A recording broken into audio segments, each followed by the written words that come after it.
लगता हर दिया अब तो बुढ़ाए लागल हमरो पीरितिया भइल दुसवार जिंदगी से सहो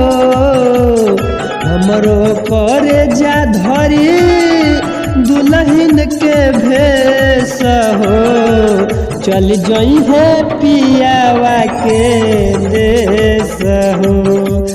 हमरो करे जा धरी दुल्हन के भेष हो चल जई है पियावा के देश हो। बाय जसवंत कुमार।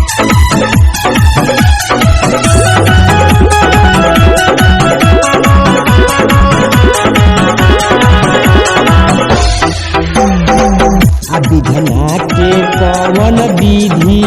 करल बाटे दीदी तुरे सने हिया के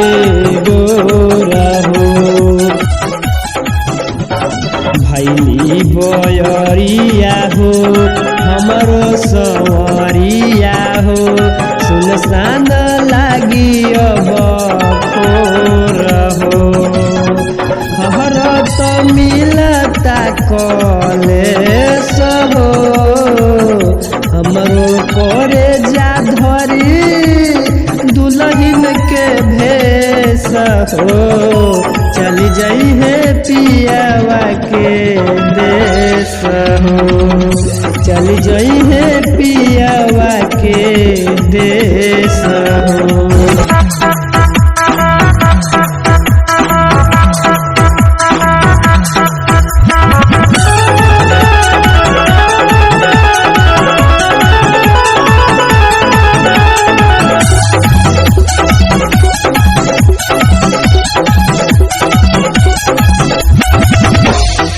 झर अखिया झरे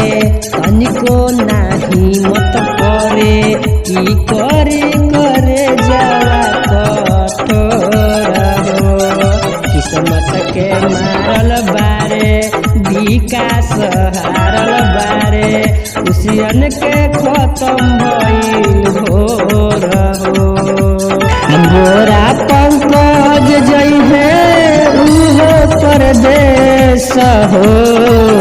हमरो करे जा धरी दुल्हन के भेष हो चल जई है पियावा के देश हो